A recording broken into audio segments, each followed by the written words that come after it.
नमस्कार, कैसे हैं आप सब। होम क्लासेस की इस इंग्लिश सीरीज में आप सभी का एक बार फिर से तहे दिल से स्वागत है।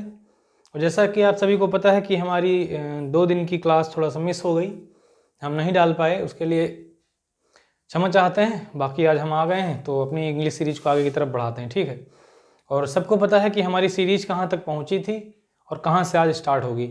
तो चलिए बिना देर की हम अपने लेक्चर को आगे तरफ बढ़ाते हैं। सबको पता है कि आओ सीखें इंग्लिश बिल्कुल जीरो से इस सीरीज का हमारा आज लेक्चर 7 है।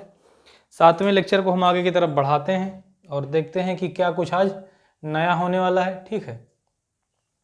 बहुत सारी चीज़ें आपको नई मिलेंगी, हो सकता है ज़्यादा कुछ नोट करना ना पड़े आप लोगों को, लेकिन एक्सप्लेनेशन आपको अच्छा मिल जाएगा, ठीक है। तो चलिए बिना देर किए हम अपनी क्लास को आगे की तरफ बढ़ाते हैं, लेकिन उससे भी पहले हम क्या करते हैं, हमेशा की तरह क्या करते हैं, अपनी पिछली क्लास को अगली क्लास से और अगली क्लास को पिछली क्लास से कनेक्ट करते हैं। उसके बाद ही हम अपनी सीरीज को आगे की तरफ बढ़ाते हैं, लेकिन उससे भी पहले थोड़ी सी एक दूसरे से बातचीत कर लेते हैं। बातचीत करने का मेन पर्पज़ हमारा क्या होता है, आप हमसे जुड़ सकें, हम आपसे जुड़ सकें, ठीक है। तो चलिए, तो हाउ सीखें इंग्लिश बिल्कुल जीरो से हमारी सीरीज का ये 7वां लेक्चर है। आप अपनी कॉपी में डाल लीजिएगा और चलिए अब हम आगे की तरफ बढ़ाते हैं, इसको मिटाते हैं, देखते हैं कि क्या कुछ होने वाला है आज, ठीक। देखिए पहले से यहाँ पे टेबल, उस दिन वाली क्लास में टेबल पहले से लिखी हुई थी, लेकिन हमें इंग्लिश की क्लास शूट करनी पड़ी, इस वजह से हमें उसे क्या करना पड़ा, साफ सफाई करनी पड़ी। तो अब हम आज फिर से उस सीरीज मतलब अपनी टेबल को फिर से बनाएंगे, तो घबराना नहीं है। जितनी बार टेबल आपके सामने बन जाए उतना आपका ही फायदा होगा, ठीक। आपका रिवीजन हो जाएगा और कुछ आप सीख भी जाएंगे। तो चलिए बिना देर किए देखते हैं भैया। तो ये हम स्टार्ट करते हैं। पता है कौन सी टेबल थी? एक टेबल हमारी थी सब्जेक्टिव केस के प्रोनाउन की। एक टेबल हमारी कौन सी थी? सब्जेक्टिव केस के प्रोनाउन। एक ये हमारी टेबल थी। घबराना मत, ये ना सोचना कि बार बार रिपीट कर रहा है। बार बार रिपीट करेंगे तभी आपको हर चीज़ पता चलेगा, ठीक है। और जो दूसरी टेबल थी वो थी पोजेसिव केस के प्रोनाउन। सुने भैया, क्या था? पोजेसिव केस के प्रोनाउन। दूसरी हमारी टेबल ये थी। और अगर हम तीसरी टेबल की बात करें तो तीसरी टेबल हमारी कौन सी थी? ऑब्जेक्टिव केस के प्रोनाउन। ऑब्जेक्टिव, अगर नहीं दिख रहा है ऑब्जेक्टिव केस के प्रोनाउन, नहीं दिख रहा है तो सुनाई तो पड़ ही रहा होगा, ऑब्जेक्टिव केस के प्रोनाउन, ठीक। तो ये हमारी टेबल है और इस टेबल को हम फिर से भरेंगे, फिर से भरना चाहेंगे, फिर से देखना चाहेंगे कि क्या कुछ नया है, क्या कुछ हम लोग सीखने वाले हैं, ठीक है। तो धीरे धीरे भरते जाएंगे, धीरे धीरे एक्सप्लेनेशन भी करते जाएंगे। पिछली वाली क्लासों में हमने एक्सप्लेनेशन कर लिया था थोड़ा बहुत, लेकिन फिर भी आराम से आप लोग सीखते रहिए, देखते रहिए, जानते रहिए, ठीक है। तो भैया एक बात बताइए, अब अगर हम इस सीरीज को आगे की तरफ बढ़ाएं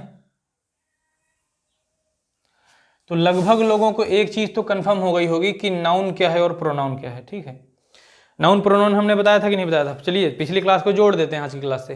नाउन प्रोनाउन बताया था आपको? हाँ सर बताया था। नाउन क्या होता है, प्रोनाउन क्या होता है? नाउन का मतलब किसी भी वस्तु का नाम। अब वो वस्तु, व्यक्ति भी तो एक वस्तु ही तो होता है, एक प्रकार का थिंग्स ही तो है। तो इस दुनिया में जो कुछ एग्जिस्ट करता है, इस यूनिवर्स में जो कुछ भी एग्जिस्ट करता है, मतलब जो भी विद्यमान है, जिसका भी अपना अस्तित्व है, चाहे वो दिख जाए, चाहे वो महसूस हो जाए, चाहे वो समझ में आ जाए, उन सब के लिए जो नाम दिया गया वो है नाउन। हमने थोड़ा सा किताबी परिभाषा को चेंज करके आपको समझाया है, लिखने वाली परिभाषा तो आपको वही यूज करनी है, ठीक है। कि किसी व्यक्ति, वस्तु, स्थान के नाम को क्या कहते हैं? संज्ञा कहते हैं, नहीं नाउन कहते हैं।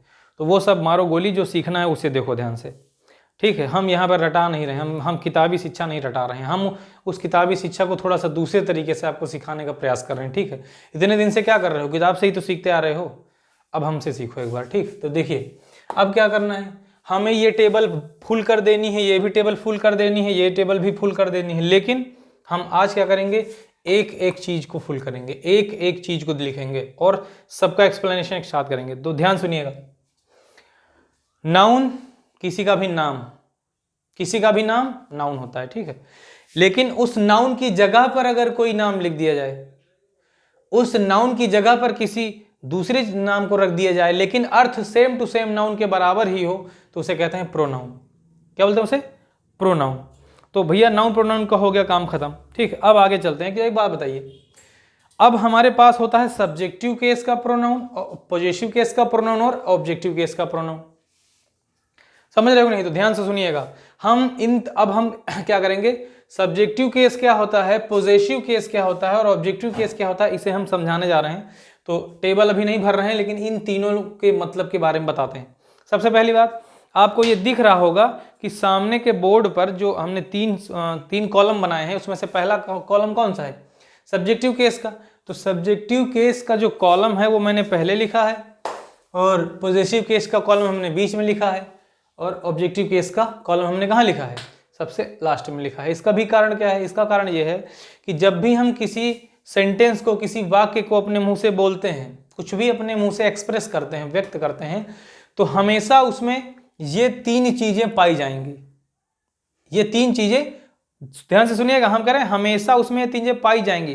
पाई जाएंगी ये नहीं कह रहे हैं जरूर पाई जाएंगी, पाई जाएंगी मतलब पाई जा सकती हैं। हो सकता है नहीं भी हो सकता है किसी सेंटेंस में सब्जेक्ट हो, पॉजेसिव केस ना हो, ऑब्जेक्टिव केस ना हो। ध्यान सुनिएगा, हो सकता है किसी सेंटेंस में सब्जेक्टिव केस हो लेकिन पॉजेसिव केस ना हो और ऑब्जेक्टिव केस ना हो, तो ये संभव है।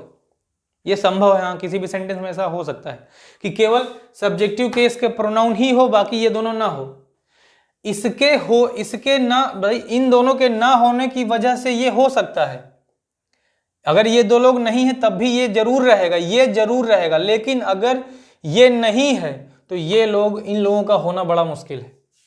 इन लोगों का होना बड़ा मुश्किल। किन लोगों का? पॉजेसिव केस और ऑब्जेक्टिव केस।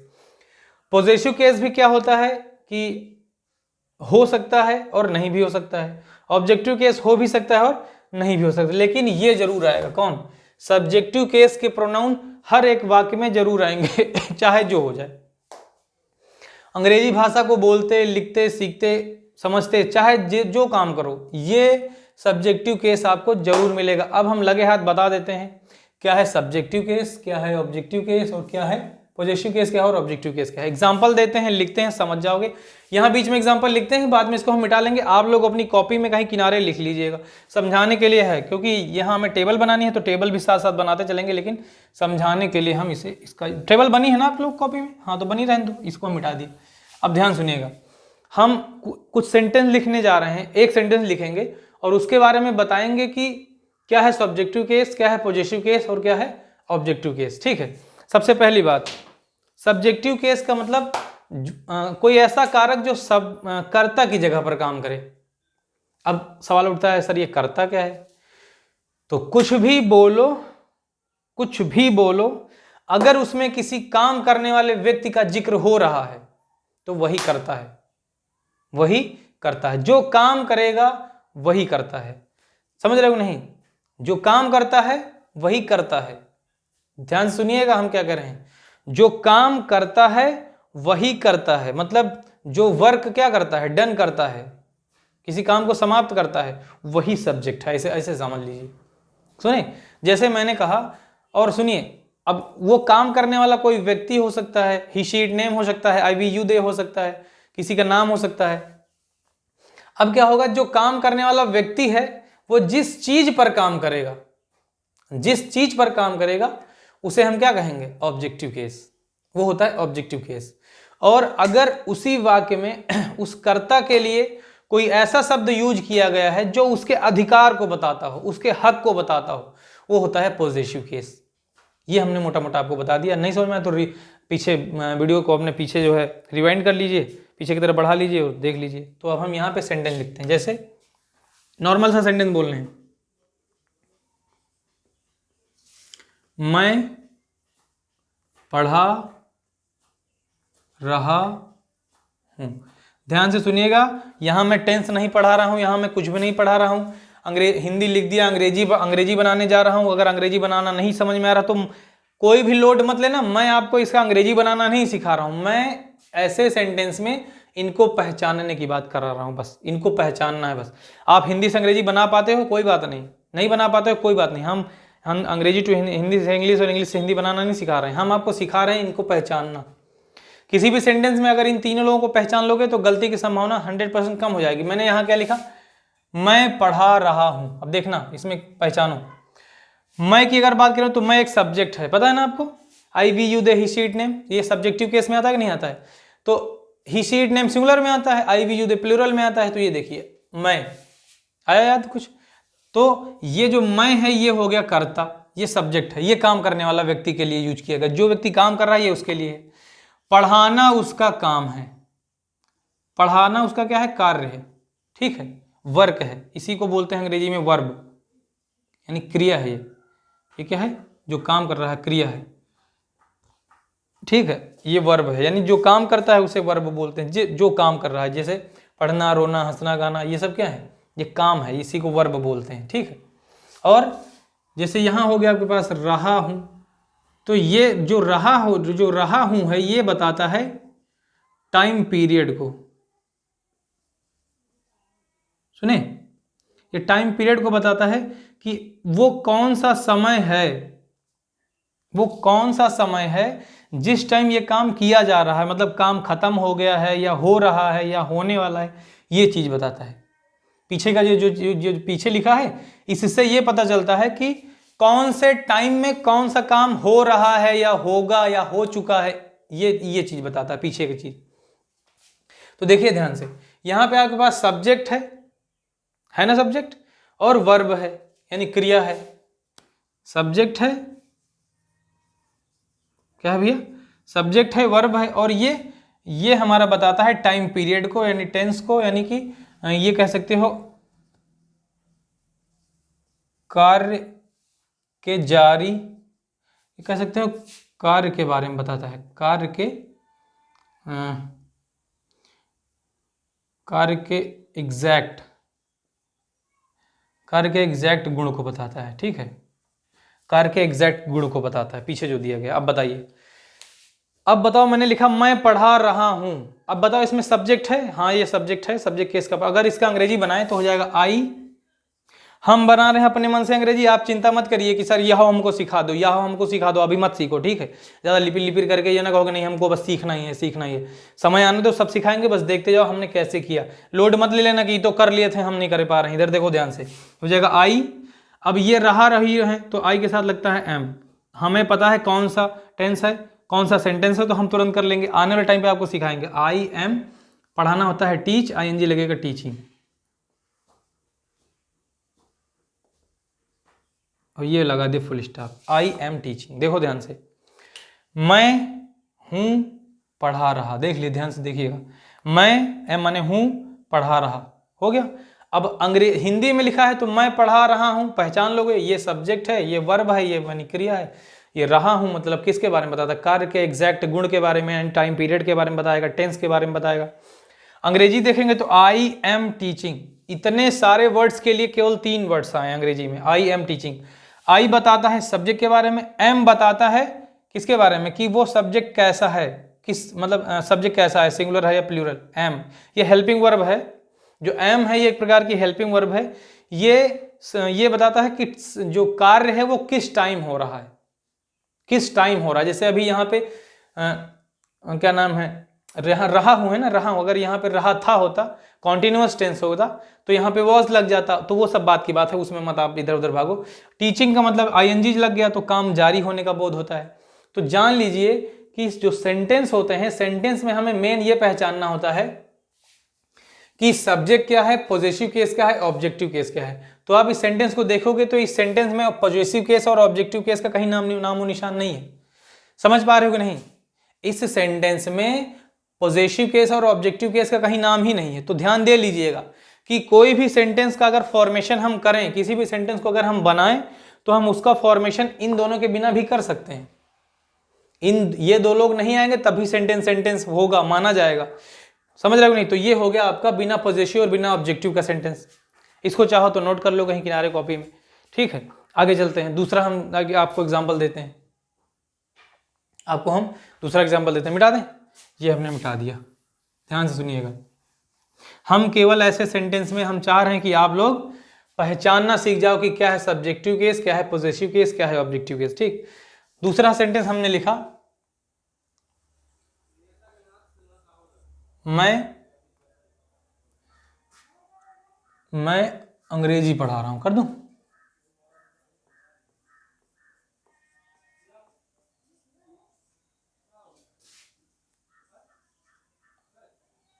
मैं अंग्रेजी पढ़ा रहा हूं, मैं अंग्रेजी पढ़ा रहा हूं, मैं अंग्रेजी पढ़ा रहा हूं। एक सेकेंड अभी बताते हैं, एक सेकेंड। तो जैसा कि आपको आपकी स्क्रीन पर जो सेंटेंस दिख रहा है, मैं अंग्रेजी पढ़ा रहा हूं, ठीक है। देखिए, मैं इसको अंग्रेजी बनाना नहीं सिखा रहा हूं, मैं फिर आपको बता दूं। मैं केवल इन 3 लोगों को, यानी कि सब्जेक्टिव केस, पॉजेसिव केस और ऑब्जेक्टिव केस को पहचानने का एक तरीका आपको बता रहा हूं, बस। इससे ज्यादा मैं कुछ नहीं बता रहा हूं, ठीक है। ध्यान से देखिएगा, दिया गया है मैं अंग्रेजी पढ़ा रहा हूं, ठीक है। अब ध्यान से सुनिए, मैं इसी सेंटेंस में इसको अंग्रेजी बना दूंगा, ऐसा कुछ भी नहीं है। तो चलिए हम इसको देखिए, अगर ध्यान से देखोगे तो ये सेंटेंस और इसके पहले वाला सेंटेंस लगभग सेम है, केवल अंग्रेजी बढ़ गई है, बस केवल अंग्रेजी बढ़ गया और कुछ नहीं है। अब देखिए ध्यान से, तो अगर अंग्रेजी का शब्द बढ़ गया है एक्स्ट्रा में, तो ट्रांसलेशन तो सब कुछ वही होगा, केवल अंग्रेजी की मीनिंग एक्स्ट्रा आ जाएगी। लेकिन अंग्रेजी की मीनिंग किस जगह पर रखी जाएगी ये भी तो पता होना चाहिए, समझ रहे हो नहीं? तो देखिए ध्यान से, तो यह जाएगा मैं का हो जाएगा आई, पहले ऐसे देख लीजिए फिर बताते हैं। आई, अब देखो रहा है, रही है, रहे के हिसाब से आई के साथ एम लगेगा, आई एम, ठीक है। पढ़ाने के लिए आईएनजी फॉर्म लगेगी क्योंकि ये प्रेजेंट कॉन्टिन्यूअस है, तो हो जाएगा आई am teaching, TEACHING, I am teaching, I am teaching. अब देखिए ये सेंटेंस और पिछला सेंटेंस सेम हुआ ना। अगर हम अंग्रेजी को हटा दें तो मैं पढ़ा रहा हूं तो हो जाएगा आई एम टीचिंग, लेकिन क्या पढ़ा रहा हूं ये भी तो पता होना चाहिए। तो आई एम टीचिंग मतलब क्या क्या पढ़ा रहा हूं? अंग्रेजी पढ़ा रहा हूं। ध्यान से देखिएगा, अंग्रेजी पढ़ा रहा हूं तो आई एम टीचिंग इंग्लिश। मेरे भाई ध्यान से सुनना, यहां पे द इंग्लिश मत लिख देना, यहां पे द इंग्लिश मत लिख देना, ठीक है। क्योंकि जब द लगा दोगे, द एक प्रकार का क्या नाम है, आर्टिकल होता है, और आर्टिकल जो होते हैं, जब आर्टिकल लगाए तो आर्टिकल लगाने के भी कुछ रूल्स होते हैं। वहां पे आर्टिकल कैसे लगेगा हम आपको आगे बताएंगे। द इंग्लिश लगा दोगे तो अंग्रेज लोग हो जाएंगे। अगर द इंग्लिश लगा दोगे, द लिख के इंग्लिश लिख दोगे तो अंग्रेज लोग हो जाएंगे, तो यहाँ पे द नहीं लगाना है, ठीक है। ये सारी चीज़ें ध्यान देना है। तो आई एम टीचिंग इंग्लिश हो गया। अब ध्यान देखिएगा, पिछले वाले सेंटेंस में ये आपने कहा था सर ये तो करता है, यानी सब्जेक्ट है, ये क्या है, सब्जेक्ट है, ठीक है। और ये कहा था वर्ब है, क्या है, वर्ब है, यानी कि क्रिया है। और ये बताता है उस टेंस के लोकेशन के बारे में, ये एक प्रकार का लोकेशन बताता है, कार्य के किस टाइम होने के, घटने की घटना के बारे में बताता है, कब हो रहा है या समाप्त हो चुका है या होने वाला है, ये यहाँ से पता चलता है। अंग्रेजी भाषा में अगर देखोगे तो ये हो गया आई, सब्जेक्ट हो गया, बोलो। एम हो गई इसकी हेल्पिंग वर्ब, क्योंकि ये बताती है कि किस काल के बारे में बता, मतलब ये एम जो है ये बताता है, एम बताता है काल के बारे में, काल और समय के, काल और काम के जारी रहने के बारे में बताता है। ये जो टीचिंग है ये एक प्रकार की ये वर्ब है, ये क्या है, ये वर्ब है, लेकिन आईएनजी लगी है इसलिए क्योंकि यहाँ पे एम लगा है, एम की वजह से ही आईएनजी लगती है, ठीक है। और इंग्लिश जो है आपका एक नया शब्द आ गया है, तो जो इंग्लिश नया शब्द आया है वो ये है क्या, ऑब्जेक्टिव केस। समझ रहे हो कि नहीं ऑब्जेक्ट क्या है? ऑब्जेक्ट वह चीज होता है जिस चीज पर कोई कर्ता काम करता है। देखिए मैं अंग्रेजी मैं पढ़ा रहा हूं, तो मैं पढ़ा रहा था, कर्ता कोई काम कर रहा था, उस काम के बारे में नहीं पता चला, लेकिन कर्ता जिस काम को करता है, कर्ता जिस चीज पर काम करता है, मैं किस पर काम कर रहा हूं, अंग्रेजी पर काम कर रहा हूं, तो अंग्रेजी जो है वो ऑब्जेक्ट हो गया। जो मेन आदमी था वो सब्जेक्ट था, लेकिन ये जो सब्जेक्ट है जिस काम को करेगा, जिस काम को करेगा वो काम होगा हमारा ऑब्जेक्ट। समझ रहे हो नहीं? तो क्या कर रहा है, ये कौन सा काम कर रहा है, अंग्रेजी पढ़ाने का काम कर रहा है, तो अंग्रेजी हो गया ऑब्जेक्ट। तो हमने आपसे क्या कहा था कि ऑब्जेक्टिव केस की टेबल लास्ट में बनाने का मतलब हमारा यही है, क्योंकि अंग्रेजी सेंटेंस बनाते वक्त ऑब्जेक्ट हमेशा कहां आएगा, सबसे लास्ट में। ध्यान सुनिएगा, ऑब्जेक्टिव केस कभी भी किसी सेंटेंस की शुरुआत में नहीं आएगा, मैं फिर बता दूं। ऑब्जेक्टिव केस के प्रोनाउन कभी भी किसी भी वाक्य के शुरुआत में नहीं आएंगे, चाहे जो हो जाए। अगर किसी ने भूल से भी, अगर ऑब्जेक्टिव केस की टेबल का कोई भी जो हमारे पास प्रोनाउन है, अगर उसको किसी सेंटेंस की शुरुआत में यूज कर दिए हो, तो वो सेंटेंस 100% गलत होगा। उसका जो अर्थ होगा, हिंदी अर्थ होगा, उसे कोई भी माई का लाल निकाल नहीं सकता, क्योंकि फिर अंग्रेजी के रूल्स आपके हिसाब से चलेंगे, सबके हिसाब से नहीं चलेंगे। तो मैंने क्या बताया कि जो काम करता है, जो व्यक्ति काम करता है वो होता है सब्जेक्टिव केस, जिस चीज पर काम करता है वो होता है ऑब्जेक्टिव केस। जैसे एक एग्जांपल और लेता हूं, मैं तुम्हें पढ़ा रहा हूं, मैं तुम्हें पढ़ा रहा हूं तो मैं हो गया सब्जेक्ट, पढ़ाना हो गया काम, और तुम्हें हो गया ऑब्जेक्ट। मैं किस पर काम कर रहा हूं? मैं तुम पर काम कर रहा हूं, समझ रहे हो नहीं? तो मतलब तुम पर चढ़कर नहीं काम कर रहा हूं, तुम्हारे लिए कोई काम कर रहा हूं, तो जिसके लिए काम करता है वो ऑब्जेक्ट होता है। समझ पाएगा नहीं? तो ये चीज हो गई आपकी, ठीक है। अब आगे चलते हैं। तो सब्जेक्टिव केस का एक मतलब हमने सब्जेक्टिव केस बता दिया, ऑब्जेक्टिव केस बता दिया। अब एक चीज और देखिए, हमने क्या कहा कि ऑब्जेक्टिव केस का कोई भी प्रोनाउन किसी भी सेंटेंस की शुरुआत में कभी नहीं आएगा, कभी भी नहीं आएगा। सेंटेंस की शुरुआत या तो सब्जेक्टिव केस से होगी या तो पॉजेसिव केस से होगी। ध्यान सुनिएगा, इससे किसी सेंटेंस की शुरुआत करी जा सकती है। इससे मतलब जो टेबल बनाई थी, इस टेबल में जो लोग आए थे उनसे सेंटेंस की शुरुआत हो सकती है, लेकिन इससे कभी भी सेंटेंस की शुरुआत नहीं होगी, चाहे जो हो जाए। मतलब कहने का यह है, सब्जेक्टिव केस तो सब्जेक्ट का काम कर ही सकता है क्योंकि इसके नाम में ही लिखा है सब्जेक्टिव केस, सब्जेक्ट की जगह पर। लेकिन पॉजेसिव केस से भी सेंटेंस की शुरुआत हो सकती है, लेकिन ऑब्जेक्टिव केस का प्रोनाउन कभी भी किसी भी सेंटेंस के सब्जेक्ट के रूप में यूज नहीं किया जा सकता, चाहे जो हो जाए। मेरे भाई इस चीज को दिमाग में सेव कर लीजिए, चाहे जो हो जाए, कभी भी ऑब्जेक्टिव केस का प्रोनाउन किसी भी सेंटेंस के सब्जेक्ट के रूप में यूज नहीं किया जा सकता। हम आपको बताएंगे क्यों नहीं किया जा सकता। तो भैया बताओ, सब्जेक्ट और ऑब्जेक्ट पहचानना सीख गए कि नहीं? सब्जेक्ट होता है जो व्यक्ति काम करे वो सब्जेक्ट है, जिस चीज पर काम करे वो ऑब्जेक्ट है। जैसे हम कहें मैं साइकिल चला रहा हूं, मैं साइकिल चला रहा हूं तो मैं हो गया सब्जेक्ट। जो आपके सब्जेक्ट वाली टेबल में आए वो सब्जेक्ट है, जो ऑब्जेक्ट वाली टेबल में आए वो ऑब्जेक्ट है। तो सेंटेंस से भी पकड़ना सीखो ना। मैं साइकिल चला रहा हूं तो मैं हो गया सब्जेक्ट, मैं सब्जेक्ट हो गया। चलाना मेरा काम हो गया, वर्ब हो गई। लेकिन किस पर काम कर रहा हूं? मैं साइकिल पर काम कर रहा हूं, साइकिल पर काम कर रहा हूं, तो साइकिल क्या हो गया? ऑब्जेक्ट हो गया। नहीं समझ रहे हो? तो आप कोई भी सेंटेंस अपने मन से लिखिए, कोई भी सेंटेंस अपने मन से लिखिए और देखिए उसमें आप सब्जेक्ट और ऑब्जेक्ट पकड़ पा रहे हैं कि नहीं। सब्जेक्ट और ऑब्जेक्ट की खासियत क्या है? सब्जेक्ट हमेशा किसी सेंटेंस की शुरुआत में आता है, ऑब्जेक्ट हमेशा किसी सेंटेंस के लास्ट में आता है। इसीलिए हमने सब्जेक्ट की टेबल को पहले बनाया, ऑब्जेक्ट की टेबल को बीच में बनाया, ऑब्जेक्ट की टेबल को सबसे लास्ट में बनाया। लेकिन पॉजेसिव केस की टेबल तो बीच में बनाई ना। इसका भी तो कोई कारण हो सकता है। हम कहेंगे हाँ बिल्कुल हो सकता है। तो चलिए हम एक पॉजिटिव केस का सेंटेंस देख लेते हैं। बता दें, इसको नोट करना हो नोट कर लो, अभी के लिए नोट कर लो। अगर आप नहीं इसको बना पा रहे हो सेंटेंस अंग्रेजी में तो टेंशन नहीं लेना है। आप केवल इतना सीख लो कि हिंदी में लिखा होगा सेंटेंस तो हम पहचान लेंगे कि सब्जेक्ट कौन सा है और ऑब्जेक्ट कौन सा है। बस आप इतना सीखिए आज, इससे ज्यादा मत सीखिए, कुछ भी मत करिए। बिठा दे इसको, बिठाते हैं। देखिए भैया हमने इसको दिया मिटा, ठीक। तो अब हमने क्या किया, इसको मिटा दिया और एक दूसरा सेंटेंस हम बताने जा रहे हैं, ठीक है। ये ऐसा सेंटेंस होगा जिसमें आपको तीनों चीज मिल जाएंगी। मैं अपने गांव, ठीक है, मैं अपने गांव और क्या कर सकते हैं, मैं अपने गांव, ठीक है, मैं अपने गांव अपने भाई के साथ जा रहा हूं। देख लीजिए कितना सारा मैंने यूज कर दिया। अपने, इधर से लिखते हैं थोड़ा इस तरफ से। चलिए मैं नॉर्मल से लिखता हूं, काहे कठिन हो जाए। मैं अपने गांव जा रहा हूं, ठीक है। अब देखिए ध्यान से, मैं अपने गांव जा रहा हूं, ध्यान सुनिए।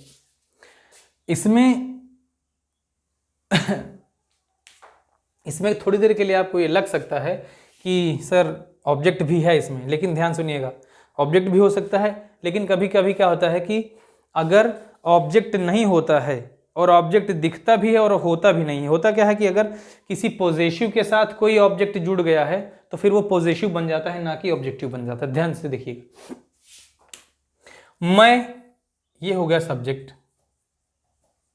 ये हो गया सब्जेक्ट, ठीक है। और हमने आपसे कहा था कि अंग्रेजी भाषा में अपना अपने की कोई अंग्रेजी नहीं होती ना, अपना अपनी की कोई अंग्रेजी नहीं होती, लेकिन अगर अपना अपनी की अंग्रेजी जानना है तो पॉजिटिव केस की टेबल आपको पता होनी चाहिए। तो बताइए पॉजिटिव केस की टेबल में अपना अपनी के लिए कुछ ना कुछ तो अलग अलग मीनिंग्स दिए होते थे ना। तो ये देखिए अपना गांव, ध्यान सुनिएगा, पॉजिटिव केस की जो टेबल में जितने प्रोनाउन लिखे गए थे वो कभी भी अकेले यूज नहीं होते। पॉजिटिव केस की टेबल में जितने प्रोनाउन लिखे गए थे वो कभी भी अकेले यूज नहीं होते, वो हमेशा अपने उसके जो जस्ट बगल में वो होगा नाउन, हमेशा अपने वो नाउन के साथ आएंगे। देखिए ये एक संज्ञा है ना, ये हमेशा अपने किसके अपने जस्ट बगल में जो संज्ञा होगी किसी न किसी नाउन के साथ ही प्रयोग होते हैं। तो दिमाग में सेव कर लीजिए, पॉजिटिव केस का कोई भी प्रोनाउन अकेला यूज नहीं होता है, वो सदैव अपने किसी नाउन के साथ जरूर प्रयोग होगा, वो अकेला नहीं यूज होता है, ध्यान कर लीजिए। तो फिर इसीलिए हमने अपने को अकेले नहीं किया, अपने को अपने गांव एक साथ किया। और जाना हो गया काम, जा रहा मतलब जाना हो गया, काम ये हो गया वर्ब, ये क्या हो गया वर्ब। बाकी तो ये बताता है कि कौन से काल में काम हो रहा है, प्रेजेंट में हो रहा है कि फ्यूचर में हो रहा है, काम हो रहा है या समाप्त हो चुका है। ये बताता है कि कौन से काल में हो रहा है, प्रेजेंट पास्ट फ्यूचर में हो रहा है, प्रेजेंट में हो रहा है, पास्ट में हो रहा है कि फ्यूचर में हो रहा है। और ये बताता है काम हो रहा है या हो चुका है, कंटिन्यू है या समाप्त हो चुका है। तो वो सब बात की बातें हैं। अभी के लिए देखो, तो मैं अपने गांव जा रहा हूं, मैं सब्जेक्ट हो गया, मैं से इसका अंग्रेजी बनाता हूं आई, ठीक है। जा रहा हूं के हिसाब से प्रेजेंट कॉन्टिन्यूअस है तो हो जाएगा आई एम, गो मीन्स जाना, लेकिन आईएनजी फॉर्म लगेगी क्योंकि प्रेजेंट कॉन्टिन्यूअस है। आई एम गोइंग, देखिए हम यहाँ पे टेंस नहीं पढ़ा रहे हैं, हम बस इसका ट्रांसलेशन करने के बाद इन तीनों को पहचानना बता रहे हैं। आई एम गोइंग, अब जब कहीं पर एक जगह से दूसरी जगह पर जुड़ते हैं तो टू लगाते हैं, आई एम गोइंग टू। अब कहाँ को जा रहे हो, अपने गाँव, तो जब अपने गाँव जा रहे हो तो फिर भैया काम करिए, अपने गाँव के लिए हम क्या यूज करेंगे भाई, देखिए अपने है ना, तो आई के साथ माई लगता है, याद आया, देख लीजिए आप अपनी टेबल को खोल के, पॉजिटिव की टेबल खोल के देखिए, आई के साथ माई होता है, आई माई मी, ऑब्जेक्टिव मी होता है। तो I am going to my हो गया। लेकिन हमने आपसे क्या बताया कि कभी भी पॉजिटिव केस अकेला यूज नहीं होता है, ये हमेशा अपने नाउन के साथ आता है। तो ये क्या है, गांव, I am going to my village. बोलो अब बताइए, अब आपको दिख रहा होगा कि I am going to my village, सुने। तो अब देखिए ध्यान से, तो आई हो गया सब्जेक्ट, एम हो गई हेल्पिंग वर्ब, गोइंग हो गई वर्ब, टू हो गया एक प्रकार का प्रीपोजिशन, और माई हो गया पॉजेसिव, माई हो गया पॉजेसिव, ठीक है। विलेज हो गया ऑब्जेक्ट, ऑब्जेक्ट हो सकता है, ऑब्जेक्ट हो सकता है, लेकिन ये किसके साथ जुड़ा है, ये किसी पॉजेसिव के साथ जुड़ गया। तो अगर ऑब्जेक्ट पूछा जाए तो विलेज को हम ऑब्जेक्ट बोल देंगे, लेकिन कहा जाए इसमें पॉजेसिव केस का प्रोनाउन कहाँ है, तो ये आपका पॉजेसिव केस का प्रोनाउन है। समझ में आया नहीं आया, क्योंकि ये कभी अकेला यूज होता नहीं है, ये हमेशा अपने किसी ऑब्जेक्ट के साथ यूज होगा, अपने किसी नाउन के साथ यूज होगा। समझ पा रहे हो कि नहीं। तो बस मेरे कहने का मतलब ये है कि आप किसी सेंटेंस में इन तीन लोगों को पहचानना सीख लो, सब्जेक्टिव केस, पॉजेसिव केस और ऑब्जेक्टिव केस। आशा करते हैं, उम्मीद करते हैं आपको समझ में आ गया होगा कि हम कहना क्या चाह रहे हैं। सब्जेक्ट का मतलब काम करने वाला व्यक्ति, सब्जेक्ट का मतलब काम करने वाला व्यक्ति, और ऑब्जेक्ट का मतलब जिस चीज पर काम करे वो ऑब्जेक्ट हो गया, कर्म हो गया, ठीक है, कर्ता कर्म। सुने, और जब भी कभी उस व्यक्ति के लिए किसी अधिकार की बात होगी, जब भी कभी उस व्यक्ति के लिए किसी अधिकार की बात होगी तो तुरंत सामने कौन निकल के आएगा, तो तुरंत सामने आपका कौन, पॉजिटिव केस निकल के बाहर आएगा। समझ में आया। तो थोड़े से एग्जांपल को हो तो हम और बता दें, इसे मुंह से ही आप लोग समझ जाओगे, और इस टेबल को भी अभी हम थोड़ा थोड़ा करके समझाते रहेंगे, ठीक। तो चलिए आगे देखते हैं भैया। तो सबको पता हो गया होगा, कुछ बहुत तो पता चल ही गया होगा, उम्मीद करते हैं। सब्जेक्टिव केस, पॉजिटिव केस और ऑब्जेक्टिव केस के प्रोनाउन समझ में आ गए होंगे, लेकिन फिर भी एक बार हम फिर से आपको बताते हैं सब्जेक्ट क्या है, पॉजिटिव क्या है और ऑब्जेक्टिव केस क्या है। ध्यान सुनिएगा। जैसे अगर हम आपसे कहें कि मैं खाना खा रहा हूं, मैं खाना खा रहा हूं, चलिए आज कम से कम यही ओके कर देते हैं, क्या दिक्कत है। मैं खाना खा रहा हूं, ठीक है। ध्यान सुनिएगा, आपको पता है यहां पे काम करने वाला कौन है, कहोगे सर यहां पे काम करने वाला तो मैं है, तो ये हो गया सब्जेक्ट। ये हो गया खाना, ये हो गया ये वाला। खाना दो तरीके के होते हैं, ध्यान सुनिएगा। खाना दो तरीके के होते हैं। आप कहोगे हाँ सर दो तरीके के होते हैं, एक जो घर में खाया जाता है और एक जो वो बुफे सिस्टम होता है उसमें। ना, हम उसकी बात नहीं कर रहे हैं, हम स्टैंडिंग और बैठ के खाने की बात नहीं कर रहे हैं। खाना दो तरीके के होते हैं और गाना दो तरीके के होते हैं। ध्यान सुनिएगा, समझ का फेर है, भावना को समझो। खाना दो तरीके के होने का मतलब ये हुआ, एक होता है जो हम काम करते हैं खाने का, एक वो होता है खाना। एक वो खाना होता है जो थाली में रखा होता है, जिसको भोजन बोलते हैं। जो थाली में रखा है वो भोजन है, मतलब उस भाई बोलते बोलते अब आदत में आ गया, हाँ खाना, तो खाना खाना खाना खाना दो बार बोल रहे हैं तो हम क्या कर रहे हैं? खाना खाना का मतलब सामने एक रखा है खाना, एक काम है खाना, यानी एक वर्ब है खाना और एक क्या है? एक संज्ञा है खाना, फूड जिसको बोलते हैं फूड।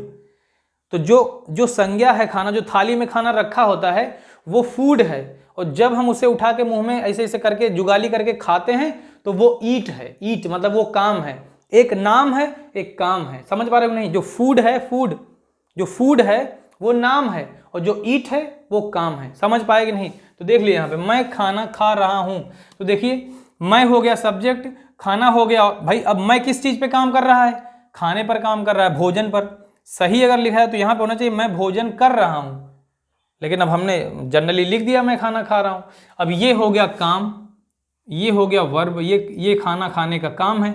ये खाना जो है ये फूड वाला खाना है, ये फूड है, ये काम नहीं है, ये नाम है। सुने, ये एक प्रकार का सब्जेक्ट कह सकते हो या फिर नाउन कह सकते हो, या एक प्रकार की संज्ञा है। सुने, ये नाम है ये काम है।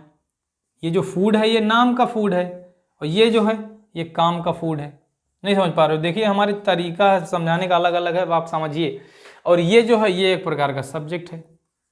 समझ पा रहे हो नहीं? जैसे अभी हम एक सेंटेंस और कहें, एक सेंटेंस आपको और बताएं, मैं गाना गा रहा हूं, मैं गाना गा रहा हूं। देखिए यहां लिखे दे रहे हैं, लिख दें, इसको मिटा देते हैं फिर, इसको मिटा देते, पहचान तो गए, नीचे दिख रहा होगा, नीचे लिख देते हैं, मैं गाना गा रहा हूं। ध्यान सुनिएगा, मैं गाना गा रहा हूं। अच्छा बात बताइए, मैं गाना गा रहा हूं का मतलब एक तो नाम है और एक काम है।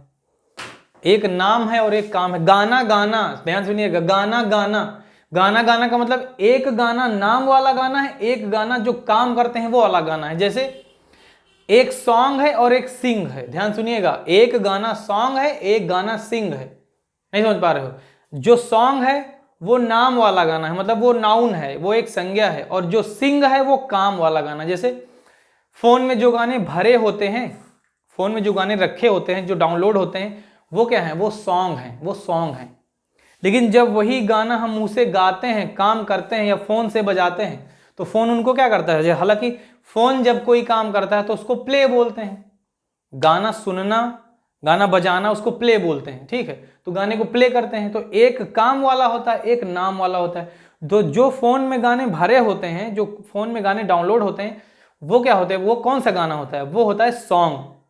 वो क्या होता है? वो सॉन्ग होता है। और जो चीज हम अपने मुंह से करते हैं, उसी सॉन्ग को जब हम अपने मुंह से गाते हैं तो वो है सिंग। ध्यान दे लीजिएगा, फूड ईट, सिंग यानी काम है, और सॉन्ग उस संज्ञा का नाम है। नहीं समझ पा रहे हो? तो ध्यान सुनिएगा, गाना गाना, खाना खाना, ये दोनों अलग अलग हैं।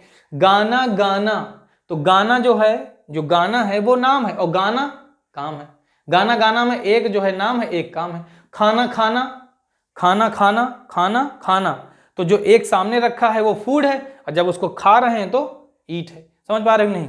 तो बस इसमें पहचानिए, मैं सब्जेक्ट, खाना ऑब्जेक्ट, ये जो खा रहा है ये काम है। अब इधर देखिए, मैं सब्जेक्ट, गाना, गाना क्या है? ऑब्जेक्ट, क्योंकि हम कौन सा काम कर रहे हैं? जिस चीज पर काम कर रहे हैं, गाने का तो काम कर रहे हैं, लेकिन गाना कोई सॉन्ग गा रहे हैं तो ये ऑब्जेक्ट है, और ये वर्ब हो गई। समझ पा रहे हैं? इसकी अंग्रेजी हम नहीं बना रहे हैं, बनने को तो बन जाएगी, लेकिन आप कंफ्यूज आ जाओगे। मिटाएं इसको, तो चलिए मिटाते हैं। तो आशा करते हैं, उम्मीद करते हैं कि subjective case, objective case, positive case आप समझने की कोशिश कर रहे होंगे। जैसे हम कहें, चलिए हम लिखे दे रहे हैं,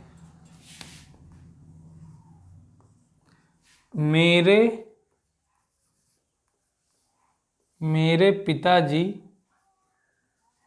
एक अच्छे व्यक्ति हैं, ठीक है। मेरे पिताजी क्या हैं, अच्छे व्यक्ति हैं। अब बताइए, अब देखिए ध्यान से सुनना। मेरे, ये इस मेरे का मतलब था माई, और पिता का मतलब होता फादर। माई फादर हैं का मतलब यहां पे आर नहीं होगा, ध्यान दीजिएगा। मेरे पिताजी एक अच्छे व्यक्ति हैं, आर मत कर देना, आपके पिता केवल एक ही हैं, ध्यान सुनिएगा। यहां लिखा मेरे पिताजी एक अच्छे व्यक्ति है मत लिखना, है का मतलब आप सम्मान नहीं दे पा रहे हो। लिखा जाएगा हैं, लेकिन आर नहीं लिखना है। माई फादर आर नहीं होगा, क्या होगा, माई फादर इज। सुने, क्योंकि एक ही पिता है। माई फादर इज आ, ठीक है। क्या, अच्छे व्यक्ति, गुड व्यक्ति के लिए पर्सन यूज कर सकते हो, ठीक है। अब ध्यान से देखिएगा, देखिए माई क्या है, पॉजिटिव है कि नहीं, माई पॉजिटिव है ना। पॉजिटिव केस की टेबल में माई आता था ना। अब आपको पता है कि पॉजिटिव केस की टेबल में माई आता था, लेकिन आपने कहा था सर माई तो बीच में यूज होगा, लेकिन हमने आपसे कहा था कि केवल ऑब्जेक्ट से सेंटेंस की शुरुआत नहीं होगी, केवल इससे शुरुआत नहीं हो सकती, बस ये नहीं कभी आएगा। लेकिन ये भी सेंटेंस की शुरुआत में आ सकता है और ये भी सेंटेंस की शुरुआत में आ सकता है। तो देखिए माई हो गया सब पॉजेसिव, और फादर हो गया उसके साथ नाउन। तो हमेशा पॉजेसिव केस का प्रोनाउन कभी अकेला यूज नहीं होता, हमेशा अपने साथ कोई नाउन लेकर आता है। तो माई फादर ये पूरा, अब देखिए पॉजेसिव केस है लेकिन सब्जेक्ट की जगह पर यूज हो गया। तो माई फादर, इज मीन्स है, ए मीन्स एक, सुने, और गुड पर्सन मतलब क्या, एक अच्छे व्यक्ति हैं। समझ पा रहे हम क्या कह रहे हैं। तो यहाँ पे जो पिताजी हैं, माई फादर, ये पिताजी, अब मेरे और पिता को वो ना मान लेना कि सर ऑब्जेक्ट है ना। यहाँ पे ऑब्जेक्ट इसलिए नहीं है क्योंकि इस सेंटेंस में केवल किसी की पहचान कराई जा रही है। इस सेंटेंस में केवल किसी की पहचान कराई जा रही, काम नहीं है उसका।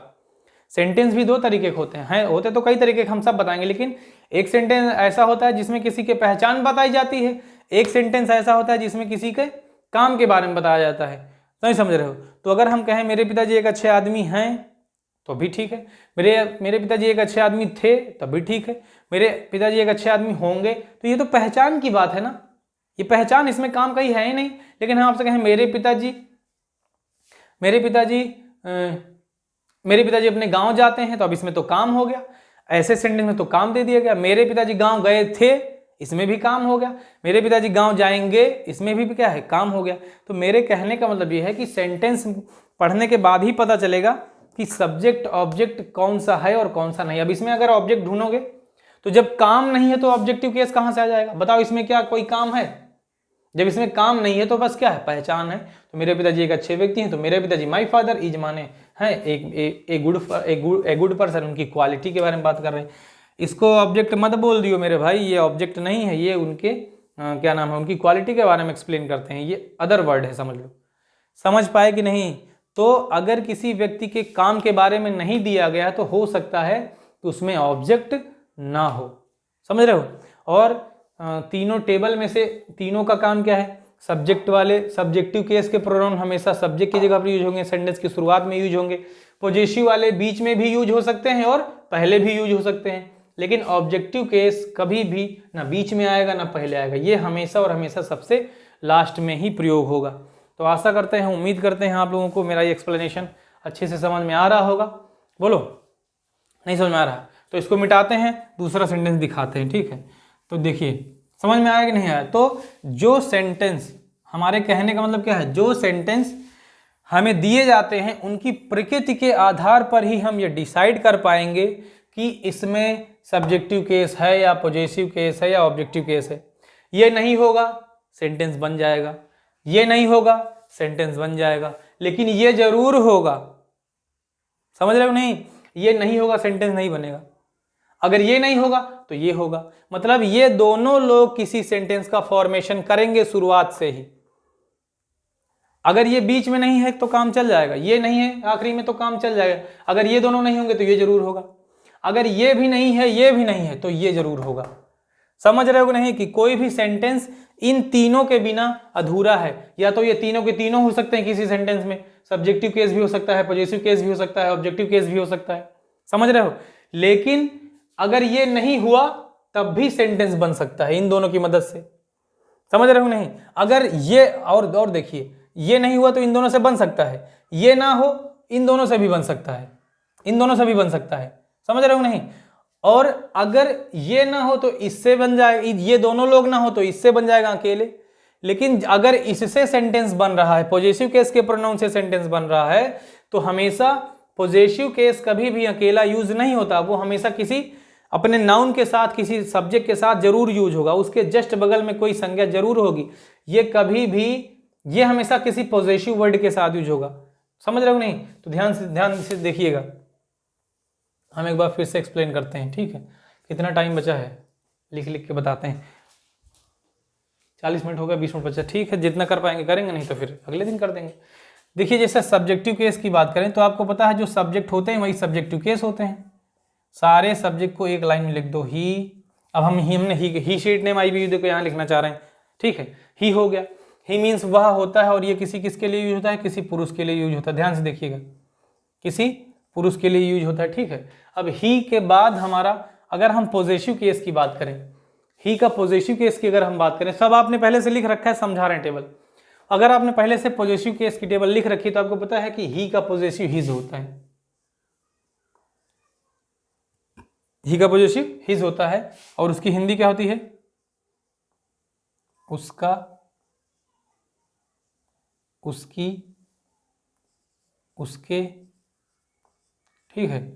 और अपना या अपनी। नहीं समझ में आया?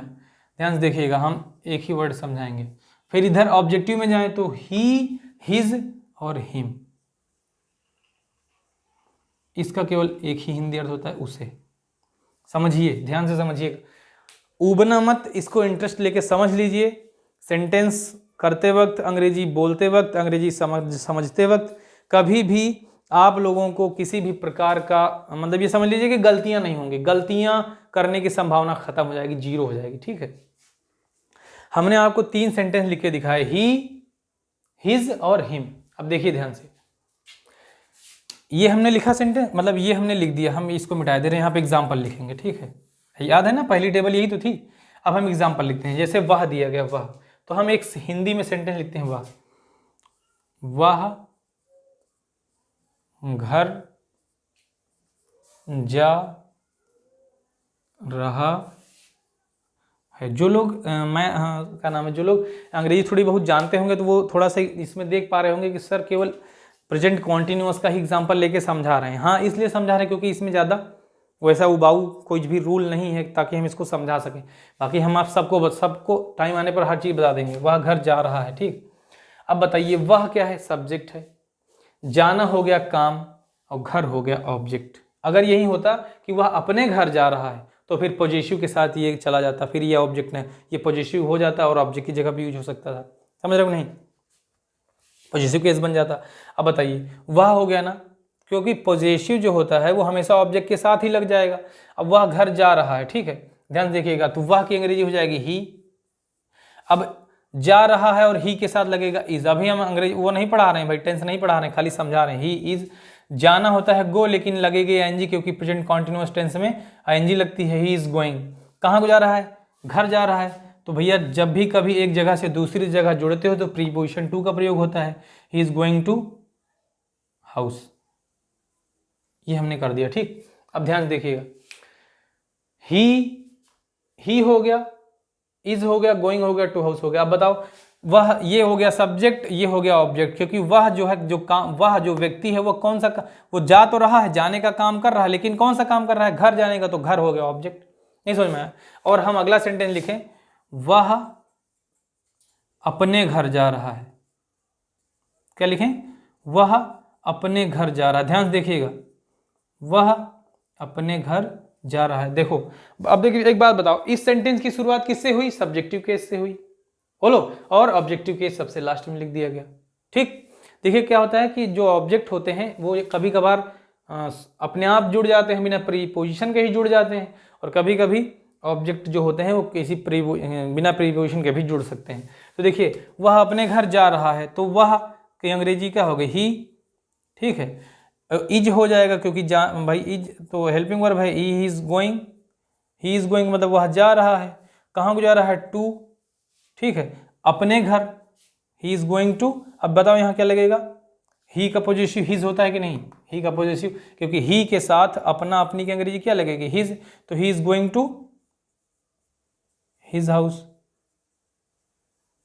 समझ में आया? अब बताइए, अब ये पॉजिटिव के साथ ऑब्जेक्टिव बन गया है, पॉजिटिव के साथ ये ऑब्जेक्ट जुड़ गया है, तो ये पॉजिटिव केस का प्रोनाउन है, ये पॉजिटिव केस का प्रोनाउन है, ये ऑब्जेक्ट हो गया, लेकिन लिखा गया कहाँ गया, सबसे लास्ट में लिख दिया गया। ठीक, आगे देखिए, तो अब he is going to his house. अब बताइए कि क्या ये सब्जेक्ट है, आप कहोगे हाँ है, और ये क्या है, हिज क्या है, हिज पॉजिटिव है, और हाउस क्या है, हाउस ऑब्जेक्ट था लेकिन अब ये पॉजिटिव के साथ जुड़ गया है, तो ये पॉजिटिव केस का प्रोनाउन है, ये उसका क्या है, उसके साथ नाउन लग गया है। समझ पा रहे हो कि नहीं? तो ये हो गया ही से शुरुआत होने वाले सेंटेंस। अब हम कुछ ऐसा लिखेंगे जिसमें इससे स्टार्ट हो, सब्जेक्ट से स्टार्ट होने वाले सेंटेंस ये हो गए। हम अब क्या करेंगे, इससे स्टार्ट होने वाले, यानी पॉजिटिव से भी कोई सेंटेंस से स्टार्ट हो सकता है क्या बेटा इसको, तो यहाँ पे काम हो गया। तो जो व्यक्ति होता है वो कर्ता होता है, वो व्यक्ति जिस चीज पर काम करता है वो ऑब्जेक्ट होता है, कर्म होता है। नहीं समझ रहे हो? अगर उस व्यक्ति का अधिकार बताने वाला कोई शब्द है तो पॉजिटिव है बस। और पॉजिटिव जो पॉजिटिव प्रोनाउन होता है वो कभी अकेला यूज नहीं होता, वो हमेशा अपने जस्ट बगल वाले किसी नाउन को यानी ऑब्जेक्ट को अपने साथ समेट के रखेगा। नहीं समझ पा रहे हो? बिठा दें इसको। देखिए अगला, देखिए मेरे भाई उबना मत यार, उबना मत। अभी हम क्या नाम है बहुत अच्छे से आपको सब कुछ बता देंगे। आज हम केवल क्या समझा रहे हैं, सब्जेक्टिव केस, पॉजिटिव केस और ऑब्जेक्टिव केस समझा रहे हैं। अगर ये समझ लिए तो पक्का आप हीरो हो जाओगे। देखिए अगला सेंटेंस हम बनाते हैं। हमने क्या कहा था कि किसी भी सेंटेंस की शुरुआत सब्जेक्टिव केस से होगी, तो दो सेंटेंस हमने सब्जेक्टिव केस से शुरू करके दिखा दिए। हो सकता है किसी सेंटेंस में ये ना हो, सब्जेक्टिव केस का प्रोनाउन ना हो, तो ये जरूर होगा, ये जरूर होगा। तो चलिए देखते हैं।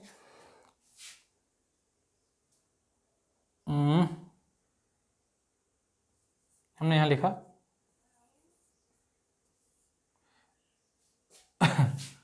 उसका घर, ठीक है,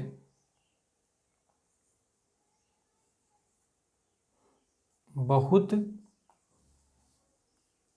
साफ सुथरा है। ठीक है, देखिए अब अगर सेंटेंस पढ़ोगे तो आपको एक चीज पता चल गया होगा कि इस सेंटेंस में कोई काम नहीं है, इस वाक्य में कोई काम नहीं है, केवल उस घर की पहचान बताई जा रही है, उसकी क्वालिटी के बारे में बताया जा रहा है कि हाँ वो घर कैसा है, साफ सुथरा है। अंग्रेजी बनाते हैं तो आपको पता है उसका घर, जो उसका है। अब यहां पे देखिए ध्यान सुनिएगा, उसका घर हमने लिख दिया, लेकिन ये नहीं पता कि लड़की की बात हो रही है कि लड़के की बात हो रही है। तो यहां पे आपको ये पता होना चाहिए, जैसे ही मीन्स ही, हिज और हिम होता है, वैसे ही यहां पे ही शी होता है ना, शी दूसरा वाला, दूसरा कॉलम भी बनाए देने लगे हाथ। ये होता है सी माने होता है वह, और ये होता है पुरुष के लिए, बोलो। और ये इसका पॉजिटिव होता है हर माने यही, जितना ये सब दिया है वही, उसका, उसकी, उसके, अपना और अपनी, बोलो। ये हो गया, तो उसकी हो गया, उसके हो गया, अपना अपनी हो गया। और इसका जो ऑब्जेक्टिव केस होता है वो होता है सी हर, इसका ऑब्जेक्टिव केस भी हर होता है, हर मीन्स उसे। ध्यान से देखिएगा। अब एक बात बताइए, जो उसका दिया गया है, उसका ये एक प्रकार का क्या है, उसका क्या है, उसका जो है पॉजिटिव केस है। अब हमने जैसे कह दिया उसका घर बहुत साफ, उसका घर बहुत साफ सुथरा है, तो सामने आप उधर से बता सकते हो क्या हम किसके बारे में बात कर रहे हैं? सामने हमारे कोई खड़ा ही नहीं है, हम तो कह रहे हैं उसका घर बहुत साफ सुथरा है। तो आप देख के बताओगे कि हाँ वो लड़का है कि लड़की। अगर आपको लग रहा है कि वो लड़के की बात हो रही, तो हम क्या करेंगे, ही का पॉजिटिव हिज लिखेंगे, और हिज के साथ क्या लिखेंगे, घर, हिज हाउस। समझ पाए कि नहीं? ध्यान से देखिएगा, क्योंकि कभी भी कोई भी पॉजिटिव केस कभी अकेला यूज नहीं होता। हिज कभी भी, हर देखो, हर अगर ऑब्जेक्टिव केस के रूप में है तब तो अकेला यूज हो सकता है, लेकिन हर अगर किसी पॉजिटिव के रूप में है तो कभी भी अकेला यूज नहीं होता। तो हिज हो गया, तो हिज हाउस का मतलब हुआ उसका घर, है का मतलब इज। यहाँ पे केवल प्रेजेंट पास्ट फ्यूचर बताया जा सकता है, लेकिन काम नहीं है, इसलिए कोई है, हम टेंस के बारे में नहीं बता सकते कि कौन सा टेंस है, लेकिन टेंस का कौन सा पार्ट है ये नहीं बताया जा सकता, लेकिन ये बताया जा सकता है कि कब का है, प्रेजेंट का है कि पास्ट का है कि फ्यूचर का है। तो है का मतलब इस टाइम प्रेजेंट में। तो हिज हाउस इज, उस देखो हिज हाउस उसका घर है, इतना हो गया। हिज माने उसका, हाउस मीन्स घर, उसका घर है। अब देखो अगर आपको लग रहा है कि नहीं सामने वाला हिज नहीं है, कोई लड़की है, तो यहाँ लिखेंगे हर हाउस। देख लीजिए पॉजिटिव से भी सेंटेंस की शुरुआत होती है। हिज हाउस, अगर आपको लगे कि लड़का है तो हिज हाउस, लड़की है तो हर हाउस, तो यहां पर भी इज ही लगेगा। तो हिज हाउस इज, अब बताओ, बहुत साफ सुथरा। बस अब सीधा सीधा उसकी जो क्वालिटी है लिख दो। अब यहां क्या लिखोगे, वेरी लिख दो। His house is very neat and clean, साफ सुथरे को बोलते हैं नीट एंड क्लीन, एक साथ बन गई अंग्रेजी। His house is very neat and clean. अब ये नीट एंड क्लीन लग सकते हो, कोई दिक्कत। वही चीज यहां पर भी, her house is very neat and clean. समझ पा रहे हो हम क्या कह रहे हैं। तो मेरे कहने का मतलब यह है कि अब यहां पे पोजेसिव दिया गया है, लेकिन पोजेसिव अकेले यूज नहीं होता है। देखिए इससे सेंटेंस की शुरुआत हुई कि नहीं, हिज हाउस सेंटेंस की शुरुआत पोजेसिव से हुई कि नहीं हुई। यहां पर आप कहोगे हाँ सर हुई है, तो हमें पता चलेगा कि सब्जेक्टिव केस से भी सेंटेंस की शुरुआत हो सकती है और पॉजिटिव केस से भी सेंटेंस की शुरुआत हो सकती है। लेकिन ऑब्जेक्टिव केस से कभी भी सेंटेंस की शुरुआत नहीं हो सकती, संभव ही नहीं है, क्योंकि इसीलिए इनको ऑब्जेक्ट कहा गया। ऑब्जेक्ट हमेशा सबसे लास्ट में ही यूज होते हैं, हमेशा ध्यान कीजिएगा, हमेशा सबसे लास्ट में यूज होते हैं। वो कभी भी किसी सेंटेंस में सब्जेक्ट का काम नहीं कर सकते। कुछ देखो जैसे हर है, ये भी हर है, ये भी हर है, और ये वाला जो हर है ये ऑब्जेक्टिव केस का है, ये वाला हर पॉजिटिव केस का है। आप कहो सर ये तो दोनों सेम है, आपको सर ये कैसे पता चलेगा कि ऑब्जेक्टिव वाला लिखे हैं कि पॉजिटिव वाला लिखे हैं। तो हमने बताया ना कि अगर पॉजिटिव वाला है तो उसके बगल में ये वाला नाम जरूर आएगा। अगर पॉजिटिव वाला प्रोनाउन यूज हुआ है हर, अगर पॉजिटिव प्रोनाउन हर यूज किया गया है तो उसके साथ ये जरूर आएगा, बगल में कोई नाम जरूर आएगा, कोई किसी की संज्ञा जरूर आएगी। और अगर यही हर ये वाला हर ऑब्जेक्ट के रूप में यूज होगा तो सेंटेंस के सबसे आखिरी में होगा और अकेले होगा। समझ रहे हो नहीं, उसके बगल में ये सब नहीं होगा। समझ रहे हो। तो मतलब हो सकता है लेकिन सब्जेक्ट के रूप में फिर यूज नहीं होगा। भाई ये कह सकते हैं हर हाउस हर होम, लेकिन जब भी कभी, अब देखो इधर देखिएगा, अगर अकेला यूज हुआ, अगर पॉजिटिव यूज हुआ है तो अपने किसी के साथ आएगा, किसी नाउन के साथ आएगा। अगर ऑब्जेक्टिव यूज हुआ है तो नाउन के साथ नहीं आएगा, अकेले यूज होगा। अगर ये वाला यूज हुआ है तो अकेले आएगा, ये वाला अकेले नहीं आएगा, ये किसी के साथ यूज होगा, किसी के नाम के साथ यूज होगा। तो आशा करते हैं, उम्मीद करते हैं आपको ये समझ में आया होगा थोड़ा बहुत। बोलो, तो 2 हमने शब्द आपको बता दिए, समझा दिए। 53 मिनट हो गया अभी, और हम बता सकते हैं सेंटेंस। ठीक है, मिटा दें। तो चलिए ये हमने मिटा दिया, पल्ले पड़ा कुछ। तो इस सीरीज में आज के दिन हम क्या बताना चाह रहे हैं, 1 घंटे होने वाला है। हम बताना ये चाह रहे हैं कि क्या होता है सब्जेक्ट, क्या होता है ऑब्जेक्ट, और क्या होता है पॉजिटिव केस, और क्या होती है वर्ब यानी क्रिया। ठीक है, ध्यान सुनिएगा, एक बार फिर से एक्सप्लेन कर देते हैं थोड़ी देर के लिए। हम इस टेबल को यहीं पे विराम दे रहे हैं, इसके आगे हम समझाएंगे अगली क्लास में। एक बात बताइए, अगर आप अपने मन से किसी के बारे में कुछ कहना चाहोगे, अगर आप अपने मन से किसी के बारे में कुछ कहना चाहोगे तो 2 चीजें हैं, या तो आप उसे देख रहे हो, आपके सामने है, या तो आप उसे देख रहे हो। समझ रहे हो नहीं, या तो आप उसे देख रहे हो, या तो आप उसे देख नहीं रहे हो, उसे सोच रहे हो, उस व्यक्ति के बारे में सोच रहे हो।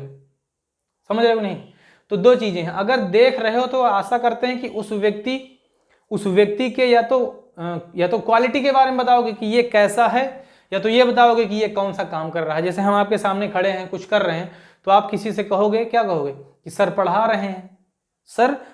तो आपने हमको देखा और उससे बताया कि सर पढ़ा रहे हैं, तो वो भी देख रहा है कि हाँ सर पढ़ा रहे हैं। ठीक है, तो ये हो गया पढ़ाना, यानी आपने यहाँ पे मेरे काम के बारे में बताया, मेरी काम की पहचान के बारे में मुझसे बताया। किससे? अपने दोस्त से। एक ये भी हो सकता है कि हो सकता है हम आपके सामने ना हो, आप किसी से बातचीत कर रहे हो, और आप उससे कहें कि ऐसा है कि वो जो फलाने सर जी हैं वो क्या नाम है, एक बहुत ही अच्छे व्यक्ति हैं या बहुत ही बुरे व्यक्ति हैं। समझ रहे हो, या फिर बहुत ही अकड़ू हैं, जैसा भी आपको लगे, समझ पा रहे हो, जाकी रही भावना जैसी, ठीक है। तो मेरे कहने का मतलब ये है कि आप उससे तो यही कहोगे ना कि सर ऐसे हैं, सर ऐसे हैं और सर ये काम कर रहे हैं, मतलब अगर अच्छे हैं तो पहचान बता रहे हो, किसी व्यक्ति की पहचान बता रहे हो, और अगर वो काम कर रहा है तो उसके काम की पहचान के बारे में बता रहे हो। मैं पढ़ा रहा हूं तो मुझे मेरे पढ़ाने के बारे में बात करोगे, मैं अगर पढ़ाने के साथ साथ मेरी आप क्वालिटी के बारे में बताओगे तो किसी से मेरी पहचान बताओगे। समझ पा रहे हो नहीं? तो सेंटेंस को भी हमें समझना, हमें पकड़ना है कि सेंटेंस में क्या सब्जेक्ट है, क्या ऑब्जेक्ट है और क्या पॉजिटिव केस है। सब्जेक्टिव केस से किसी भी सेंटेंस की शुरुआत होती है, सब्जेक्टिव केस कभी भी किसी सेंटेंस के आखिरी में यूज नहीं होता, और ऑब्जेक्टिव केस कभी भी किसी सेंटेंस के शुरुआत में यूज नहीं होता। ध्यान दीजिएगा, ये दोनों 36 का आंकड़ा है इनका। सब्जेक्टिव केस ही, seat name, I, we, you, they कभी भी इसकी जगह पे नहीं आएंगे, और ये लोग कभी भी इसकी जगह पे नहीं आएंगे। लेकिन पॉजेसिव केस एक ऐसा व्यक्ति है जो इसके पास भी जाएगा और इसके पास भी जाएगा, मतलब ये ऐसा पड़ोसी है, ये ऐसा पड़ोसी है कि इससे भी दोस्ती कर रहा है, इससे भी दोस्ती कर रहा है। समझ रहे हो नहीं? और दोनों के साथ दोस्ती बराबर बराबर की कर रहा है। मतलब अगर पॉजेसिव केस सब्जेक्टिव केस के पास जाके सब्जेक्टिव केस का काम करेगा तो हमेशा अपने साथ किसी नाउन यानी संज्ञा को समेटेगा, और यही पॉजेसिव केस अगर किसी ऑब्जेक्टिव केस के पास जाके काम करेगा तो ये क्या करेगा, अपने ऑब्जेक्ट को यानी अपने पॉजेसिव केस के शब्द को साथ लेके जाएगा, क्योंकि ये कभी अकेला यूज नहीं होता। सब्जेक्ट की जगह पर कभी ऑब्जेक्ट यूज नहीं होगा, ऑब्जेक्ट की जगह पर कभी सब्जेक्ट यूज नहीं होगा, समझ रहे हो। लेकिन पॉजेसिव जो है ऑब्जेक्ट की जगह पर भी यूज हो सकता है और सब्जेक्ट की जगह पर भी यूज हो सकता है, लेकिन यूज करने के लिए क्या होना चाहिए, ये कभी भी अकेला यूज नहीं होता, ये हमेशा अपने किसी नाउन के साथ जुड़ेगा। इनकी सबसे लास्ट में आएगा तभी अपने नाउन के साथ आएगा, सबसे शुरुआत में आएगा तभी अपने किसी नाउन के साथ ही आएगा। समझ रहे हो नहीं? तो मेरे कहने का मतलब भैया ये है कि सब्जेक्ट का काम केवल कौन कर सकता है, सब्जेक्ट का काम सब्जेक्टिव केस भी कर देगा और पॉजेसिव केस भी कर देगा। ऑब्जेक्ट का काम केवल ऑब्जेक्टिव केस कर सकता है और पॉजेसिव केस भी कर सकता है, लेकिन ये दोनों कभी भी एक दूसरे से रिलेशन नहीं बनाएंगे। ये नहीं कि इनकी जगह पर इनको ला के रख दो, या इनकी जगह पर इनको ला के रख दो, या इनकी जगह पर इनको ला के रख दो, ना, कभी नहीं होगा। सब्जेक्टिव केस कभी भी ऑब्जेक्टिव केस के रूप में यूज नहीं होगा और ऑब्जेक्टिव केस कभी भी सब्जेक्टिव केस के रूप में यूज नहीं होगा। लेकिन अगर हो रहा है, गणित तो आपने पढ़ा, हमारी शुरुआत की क्लास इंट्रोडक्शन वगैरह देखा होगा, इक्वल के बारे में हमने बताया था कि अगर इक्वल के एक तरफ से दूसरी तरफ कोई संख्या जाए तो चिन्ह बदल जाता है। याद आया कुछ? हमने आपसे क्या कहा था कि हम अंग्रेजी को हिंदी से जोड़ देंगे, हम अंग्रेजी को मैथ से भी जोड़ देंगे, हम इंग्लिश को हिस्ट्री से भी जोड़ देंगे, हम इंग्लिश को हिस्ट्री, ज्योग्राफी, पॉलिटिक्स सब से जोड़ सकते हैं और आपको मजा आएगा। अब बताइए, ये कभी इनकी जगह पर यूज नहीं होगा, ये कभी इनकी जगह पर यूज नहीं होगा। समझ रहे हो नहीं? सेम टू सेम नहीं होगा। जिस तरीके से कोई इक्वल का साइन होता है, मतलब इक्वल का साइन होता है, दायां पक्ष और बायां पक्ष होता है, अगर प्लस वाली वैल्यू इस तरफ जाती है तो माइनस हो जाती है, समझ रहे हो? अगर माइनस वाली वैल्यू इस तरफ जाती है तो प्लस हो जाती है।